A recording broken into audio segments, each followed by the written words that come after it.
Bruce Bailey es profesor del Departamento de Estudios Internacionales de la Universidad de Miami y sus investigaciones se han centrado en las relaciones entre América Latina y Estados Unidos, con énfasis en el tráfico de drogas y temas de seguridad. Tiene un doctorado en Ciencias Políticas por la Universidad de California en Los Ángeles y actualmente es reconocido como uno de los académicos más importantes en cuestiones de seguridad de las Américas. Ha sido consultor para la Organización de las Naciones Unidas para los gobiernos de Estados Unidos, de Colombia, Ecuador, Bolivia y México en temas sobre tráfico de drogas, lavado de dinero, seguridad pública. Aquí dice que su publicación más reciente es Contadora and the Central American Peace Process, pero no sé si esa es la más reciente. No, eso es el más viejo. Esa es la más vieja, yo creo. Y bueno, te agradezco mucho, Bruce, por haber aceptado la invitación, por haber estado estos 3 días con nosotros, por el esfuerzo de aguantarnos, de viajar y de aguantarnos. Y bueno, te escuchamos con tus comentarios. Efren, muchas gracias. Y muchas gracias por la organización de este evento, que ha sido realmente fascinante. A Bridget también quiero agradecer y a todos los copatrocinadores del evento. Simplemente para corregir el récord de las publicaciones sobre Centroamérica eran de los años 80. La publicación más reciente es un libro que se llama La criminalización de los estados en América Latina, que acaba de salir ahorita. Y tiene mucha afinidad con varios de los elementos que se han discutido aquí. Yo he estado muy impresionado con la gama de temas y el número de casos, ¿no?, que se han presentado aquí. La vasta mayoría desde la perspectiva antropológica, que también encuentro muy interesante. Muy diferente al entrenamiento mío como politólogo, estudioso de sistemas políticos y, ¿no?, relaciones internacionales, pero con muchas ideas, ¿no?, dado el interés que tengo en estos temas, intentar una especie de síntesis sobre temas que se han presentado. ¿Cuáles son los temas que han atraído a los investigadores y profesores que han llegado a este evento tan interesante? Y luego mencionar algunos, ¿no?, elementos que yo creo que podrían ser de utilidad cuando empezamos a teorizar sobre lo legal y lo ilegal, ¿no?, en esta región del mundo y en el mundo entero. Bueno, primero entonces yo creo que hay 6 temas que se han tratado con cierta profundidad aquí, los voy a enumerar, y luego un 7º tema que está subyacente en todas las presentaciones de una manera u otra.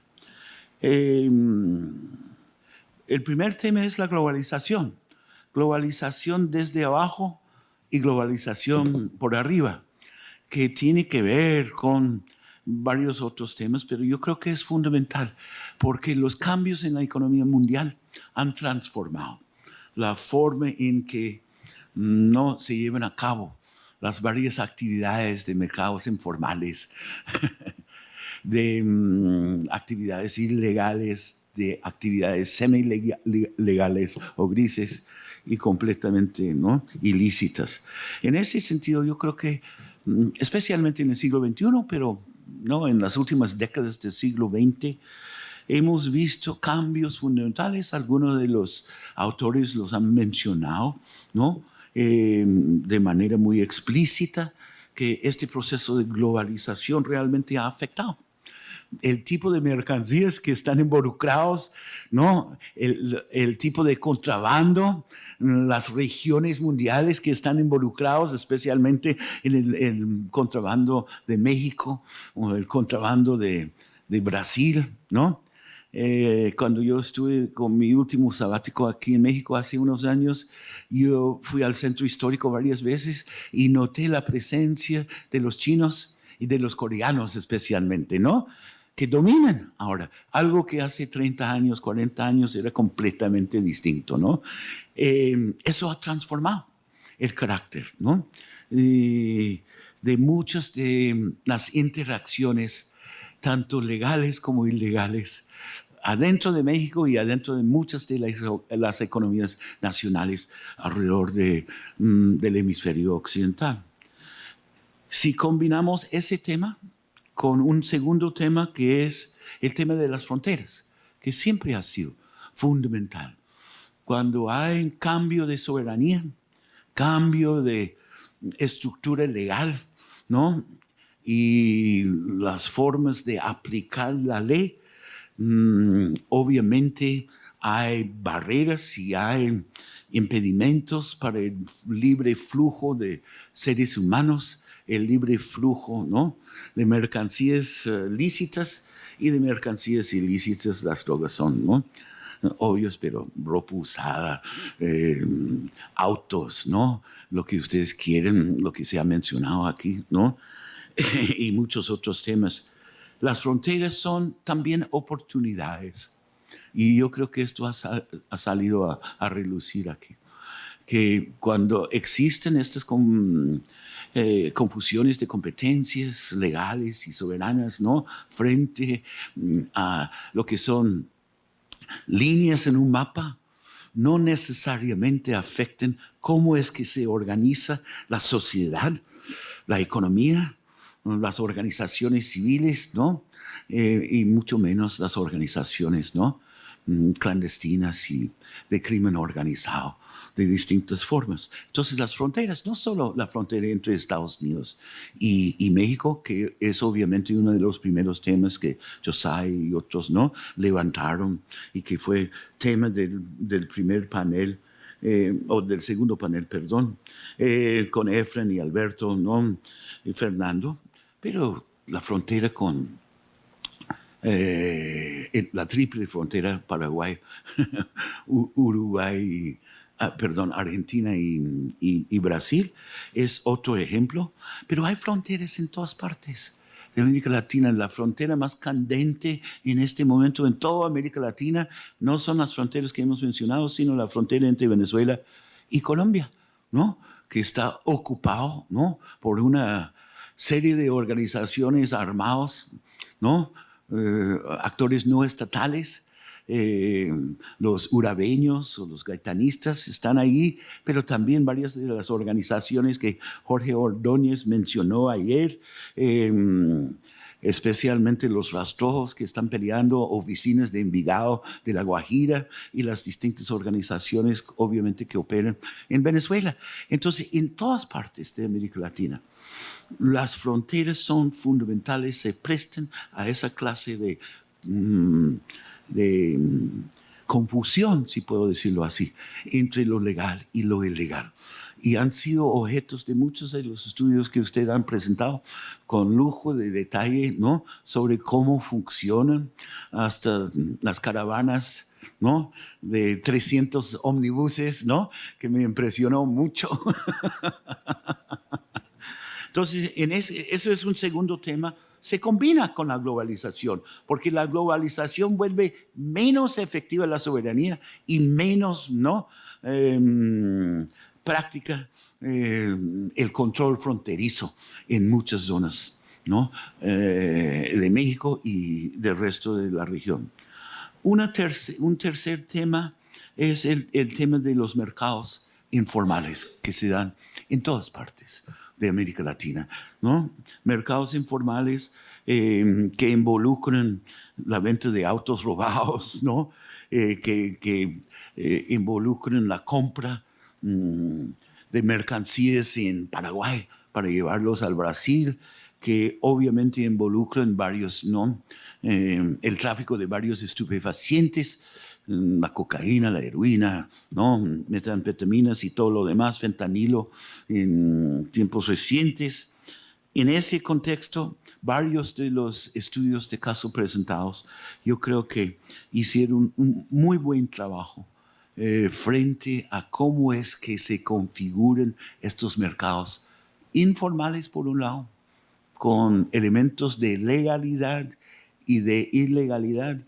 Me impactó mucho la presentación de Carlos Alba, donde nos demuestra, ¿no?, los triángulos de distintos estados. Podemos debatir un poco sobre la tolerancia, si quieren, pero básicamente Carlos está con los círculos, ¿no?, que él dibujó en su transparencia, estaba indicando que parte de esta actividad es legal, ¿no?, forma parte de la economía nacional formal, y otra parte, ¿no?, supuestamente queda por fuera, pero de todos modos se integra, ¿no?, a las economías nacionales. Estos mercados informales han sido importantes en América Latina desde épocas coloniales, ¿no?, sin duda. Siguen siendo aún más importantes, ¿no?, en esta época, precisamente por la globalización que hemos visto como parte de varios de los casos presentados durante estos casi 3 días. Un cuarto tema es la policía, o yo diría fuerzas de seguridad en términos generales, porque a veces son militares, a veces son policías federales o nacionales, a veces son policías a nivel estatal, a veces son policías municipales, ¿no? Y lo que se presenta ahí son las varias, ¿no?, formas en que se acomodan, ¿no? Las policías que, ¿no?, en términos beberianos deben ser representantes del orden, ¿no?, pero que en realidad muchas veces no lo son, porque están comprometidos o sobornados o, ¿no?, involucrados directamente como partícipes en alguno de estos mercados. Y por el otro lado, porque ellos han desarrollado cierta autonomía. Lo vimos en Brasil, ¿no?, en Río, con la presentación de Lenin en particular, pero en varias otras partes, ¿no?, en la frontera norte, ¿no?, donde se puede negociar en parte, por lo menos, algunos de estos elementos con las distintas fuerzas de seguridad, sean federales o sean locales. En ese sentido, eso nos da luz sobre cuál es la función, ¿no?, de muchos de estos elementos, estas fuerzas de seguridad. No son simplemente organizaciones rígidas, beberianas, ¿no?, que cumplan, ¿no?, a pie de la letra de lo que son las leyes escritas formales de una sociedad. Ellos mismos se encuentran en posiciones extremadamente difíciles a veces, están mal pagados, mal entrenados, mal equipados, ¿no?, a veces denigrados dentro de las propias sociedades, y ellos han podido empezar a desarrollar un grado de autonomía que creo que para mí y para muchos era una revelación interesante de cómo se acomodan las fuerzas de la ilegalidad con la informalidad y, ¿no?, mercados grises en distintas partes. Creo que es fundamental para entender cómo funciona la aplicación de la ley en distintas partes de América Latina, en distintos países y en las subregiones y municipalidades locales. Entonces, la policía, ¿no?, como cuarto tema, se combina con el obvio interés que expresaron muchos en cárceles o el sistema penitenciario, ¿no?, o en el punitivismo, como lo expresaron varios, ¿no? Aquí yo creo que nos han iluminado, ¿no?, sobre cómo funcionan, ¿no?, los sistemas carcelarios, los reclusorios, las penitenciarias, lo que ustedes quieren llamarlos, con detalles que muchos de nosotros que no hemos entrado, yo he visitado muchas cárceles, pero no como antropólogo, ¿no?, más bien interesado en cómo tratan a los encarcelados en el narcotráfico y ellos qué historias tienen que revelar, ¿no? Entonces fue para mí una apertura, ¿no?, de un nuevo mundo que no conocía. Pero creo que tenemos que tener en cuenta, especialmente me impactó la presentación de Aida sobre, ¿no?, su antropología feminista frente a quiénes son los reclusos, ¿no? Especialmente mujeres, especialmente reclusos racializados, indígenas, ¿no? Y otros que están, ¿no? En el último renglón del escalafón, ¿no? Societal en muchas sociedades, no solo en México, sino en varios otros países de la región. Pero yo quería añadir un elemento teórico aquí que me parece que a veces no se mencionó, que se debería haber mencionado mucho más, que es la visión histórica estructural, ¿no? Sociológica, si quieren plantear, que es fundamental entender que el maltrato que reciben estas minorías ahora, o las mujeres, que no necesariamente son minoría, pero que reciben maltrato de todos modos, ¿no? Poblaciones negras, indígenas, ¿no? Campesinas, en distintas partes, eso no es nuevo, eso es parte de la larga evolución de las estructuras sociales, ¿no? De América Latina. Comienza, ¿no? Para no remontarnos más, con la conquista y la colonización, estas poblaciones han sido tratados como inferiores raciales, como no menos, ¿no? Seres humanos de tercera categoría, si son seres humanos en términos generales. Algunos de ustedes saben que yo estoy casado con una indígena norteamericana de la tribu Lakota o Sioux, y me recuerda todos los días de Acción de Gracias, ¿no? Que el primer error que cometieron fue dejar a Colón entrar, ¿no? A Norteamérica. Ahí empezó la caída. No celebramos en mi casa el Día de Acción de Gracias, precisamente por eso. Las poblaciones indígenas en toda América Latina, en todo, ¿no? El hemisferio occidental, para no hablar de otras regiones, han sido tratados de esta forma.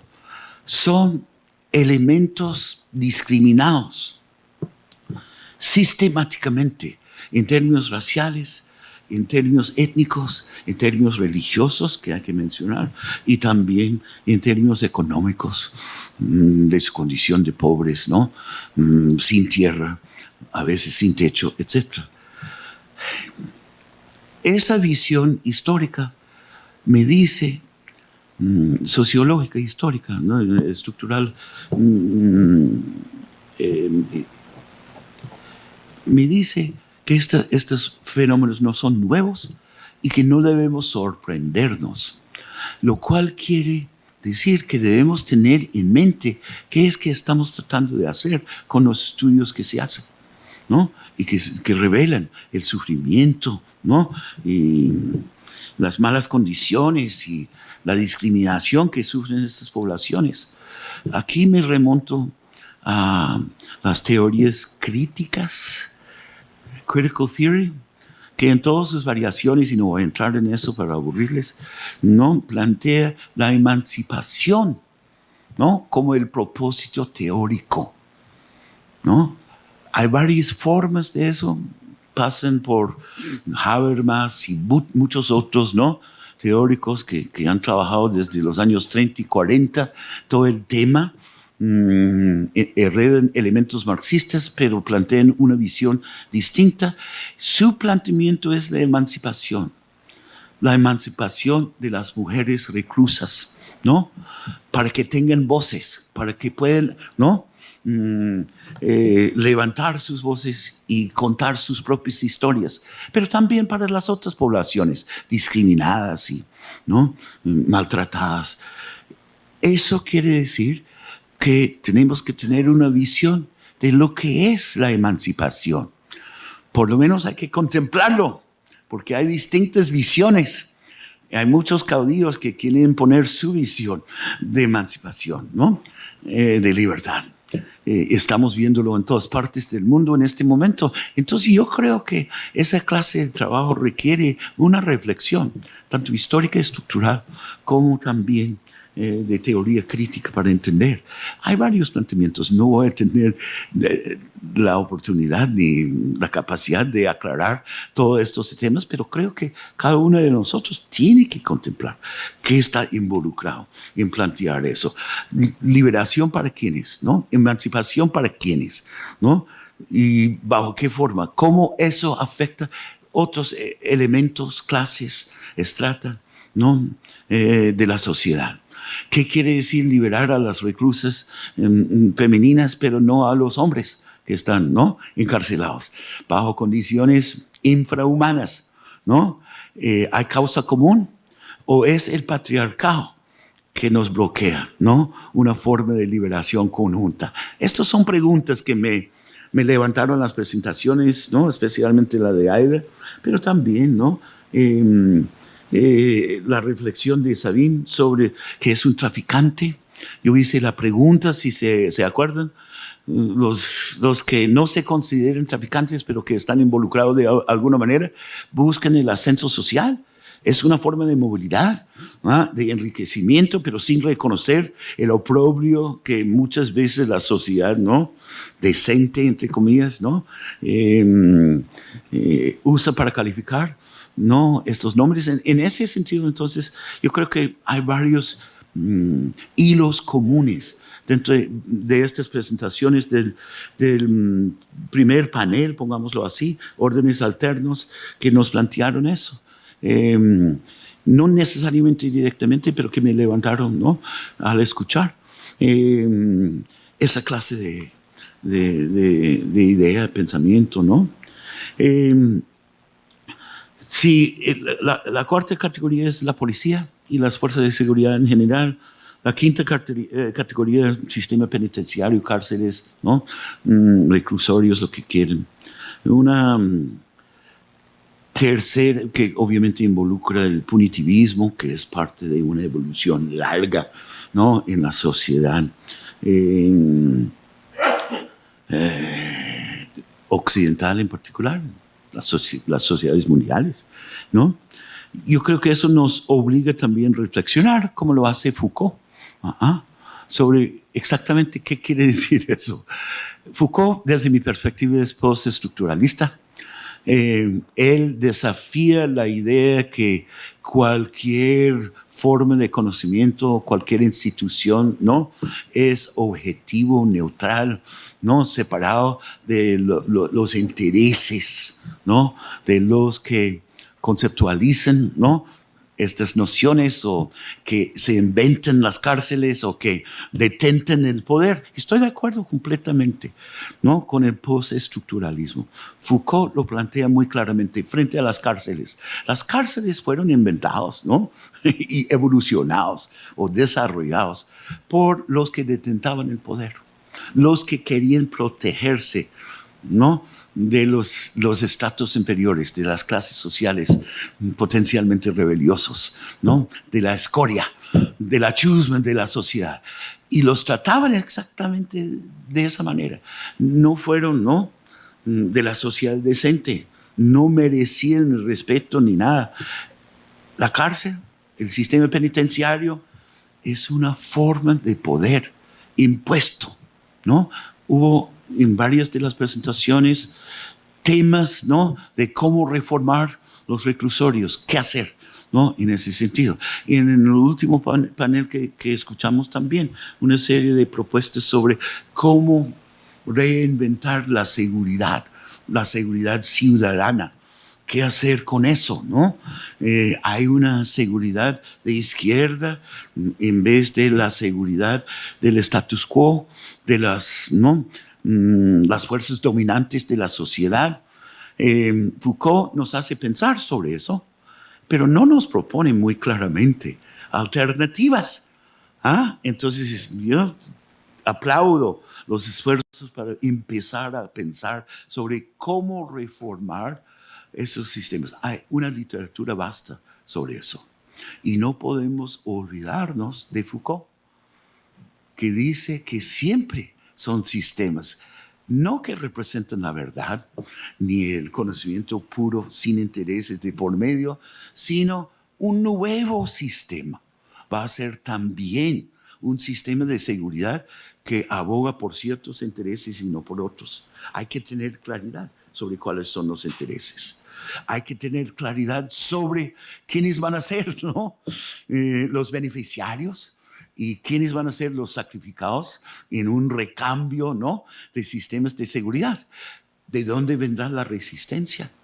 Porque seguramente habrá resistencia, sin lugar a dudas, ¿no?, de los que se beneficien del sistema actual y le importa un pepino, ¿no?, que hayan muchos en la cárcel.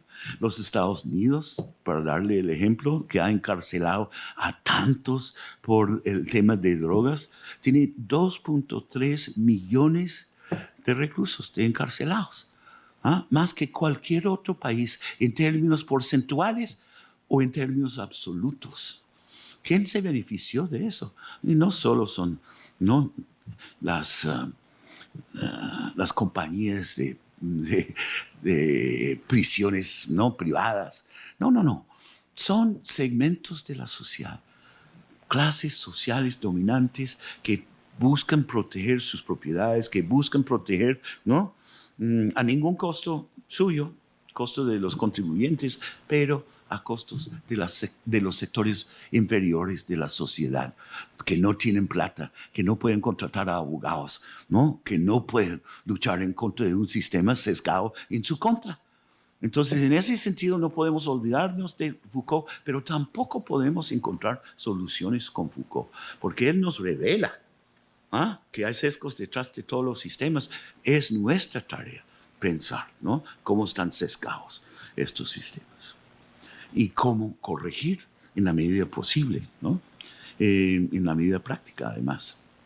Okay. Un sexto, ¿no?, un tema es lo que yo estoy denominando el crimen organizado en términos generales, formas de organización, formas de reclutamiento, de pandillas a carteles, ¿no?, de cómo se organizan en Río de Janeiro, ¿no?, grupos como PCC, ¿no?, que obviamente tienen un origen de solidaridad, una forma de sobrevivir, es la traducción de la frase, ¿no? Y sin duda eso tiene razón. Solidaridad, ¿no?, en el contexto de una sociedad que no provee solidaridad, especialmente para los pobres, los sin techos, ¿no?, los que han perdido familias, etcétera, etcétera, en la violencia cotidiana de las propias sociedades. Maras en Centroamérica tienen el mismo propósito original, pero hay que también reconocer que hay evolución importante dentro de esas organizaciones. No se quedan como grupos de solidaridad. Tienen sus orígenes ahí, pero se forman empresas, ¿no?, de crimen organizado con ánimo de lucro, ilegítimo pero con ánimo de lucro. Por eso me impresionó la presentación de Tamara Segura sobre el modelo empresarial. Yo creo que hay mucho que podemos aprender del mundo de los negocios, de cómo se organizan, cuáles son las tareas, ¿no?, quién lleva a cabo la contabilidad, cómo se cobran, ¿no?, cómo se convierten los activos en dinero efectivo. Por eso tenía tantas preguntas sobre, ¿no?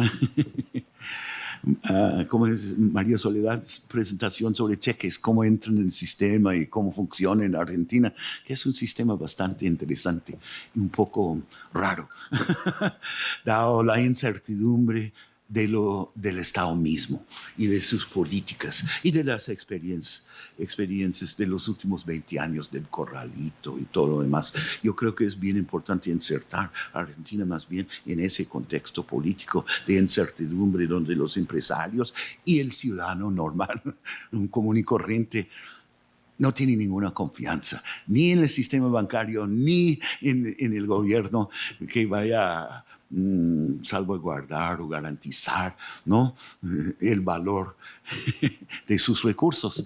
Es en ese contexto que se presenta eso. En otros países no se presenta por los problemas que salieron en la discusión. quién sabe si ese cheque va a tener fondos, ¿no? De aquí a 90 días o de aquí a 360 días. En ese contexto, entonces, sale el séptimo tema, que creo que es el tema que subyace, ¿no? Todos estos, es cómo entendemos el Estado mismo, cómo entendemos el poder, ¿no? El poder, la autoridad, la influencia, las relaciones entre sectores informales y sectores formales, cómo entendemos la relación entre el crimen organizado, ¿no? Entendido como narcotraficante o, ¿no? Traficante de armas o traficante de seres humanos, crimen organizado de envergadura, cómo lo entendemos en su relación con el Estado. Porque sabemos que el Estado tiene que tolerar, por lo menos, tiene que participar, tiene que reconocer, ¿no? Y hasta lucrarse, ¿no? De algunas formas de, entre comillas, criminalidad, tanto del sector informal, ¿no? Como de ilegalidad. Yo estoy particularmente fascinado con ese tema, por eso el libro de criminalización de los estados en América Latina. No estoy conforme con nociones de estados mafiosos y todas estas cosas, y no es necesario que sea parejo a nivel federal o nacional, a nivel estatal, a nivel municipal. Tenemos una serie, ¿no?, de combinaciones bien complejas, bien interesantes, que permiten ciertas autonomías que se presenten en los casos que ustedes han detallado. Y yo creo que es importante ubicar estos estudios de caso dentro de su relación actual, real, con el Estado. Carlos, no, Alba, intentó hacer algo parecido ayer. Es un esfuerzo muy interesante, pero hay muchos otros elementos que se pueden combinar. Sabemos que distintas formas de crimen organizado pasan de la etapa predatoria o depredatoria por una etapa parasitaria, ¿no?, donde pueden sobornar y controlar ciertas unidades o agencias o departamentos de los gobiernos, como la policía o como elementos de las Fuerzas Armadas, y llegan a relaciones simbióticas, ¿no?, donde hay una fusión de elementos criminales y elementos, ¿no?, de autoridad estatal que se vuelven indistinguibles. Por eso la pregunta a Carlos Flores en su presentación tan interesante sobre si es el Estado que captura, ¿no?, el crimen organizado, o si el crimen organizado captura al Estado, porque es la forma de simbiosis, es la forma más difícil de detectar y erradicar a través de reformas. Y Carlos tiene una respuesta bien interesante en este trabajo y otros que he leído sobre la forma en que nació el mismo Estado mexicano y por extensión otros estados, pero México siendo un poco más de 100 años, ¿no?, en contexto de una revolución con caudillos en distintas regiones que eran bandidos antes y seguían siendo bandidos después, cuando finalmente fueron, ¿no?, fusionados por Cárdenas, ¿no?, en lo que llega a ser el PRI, que domina durante 71 años. Pero ellos incorporaron un defecto congénito desde el comienzo. El Estado mexicano está fundado en actividades legales y actividades ilegales, ¿no? Ellos querían mantener su posición de poder y de autoridad, mientras que seguían lucrándose de varias de esas actividades, ¿no?, que hoy en día estamos hablando entre, ¿no?, o discutiendo entre lo legal y lo ilegal. Esto ha sido parte del Estado. Y todos los estudios que hemos visto aquí, ¿no?, tienen que ver con el Estado. Cómo se articula el mercado informal, cómo se articula el mercado informal con el Estado, con la policía, con los sistemas, ¿no?, los vagoneros, con los distintos agentes, ¿no?, en la Ciudad de México. ¿Por qué hay vagoneros en la Ciudad de México pero no hay en Monterrey? Todos estos temas a mí me parecen requieren una reflexión bien profunda sobre qué tipo de relación están asumiendo o postulando dentro de sus estudios de caso, porque sin eso falta este último, séptimo elemento crucial para entender, ¿no?, cómo es que funciona la dicotomía legal, ilegal y todas las áreas grises. 2 puntos más y termino. Vuelvo a la globalización, porque los estados han fomentado la globalización en muchos sentidos. Hay ciertas restricciones, pero lo han fomentado, porque hay intereses creados dentro de cada país que se benefician de ese proceso por lo alto de globalización. Los que quedan por fuera son los trabajadores muchas veces que pierden sus empleos industriales y otros. Y por eso el concepto de globalización desde abajo me parece fundamental. Tenemos que entender, ¿no?, cómo funciona por lo alto, cómo funciona por debajo, ¿no?, este proceso de globalización, lo cual nos obliga también, último punto, contemplar los temas de soberanía, ¿no?, estatal en el siglo XXI.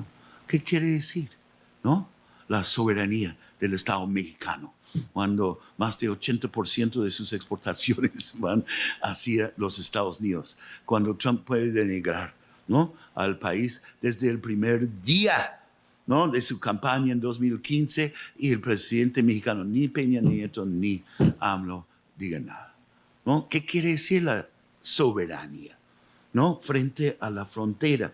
Cuando Trump, ¿no?, predica la construcción de un muro que no va a resolver nada, que es probablemente ilegal en muchos sentidos, viola el medio ambiente en muchos sentidos, donde él mismo apropia dineros que no están destinados por el Congreso a eso, pero México no dice ni mu.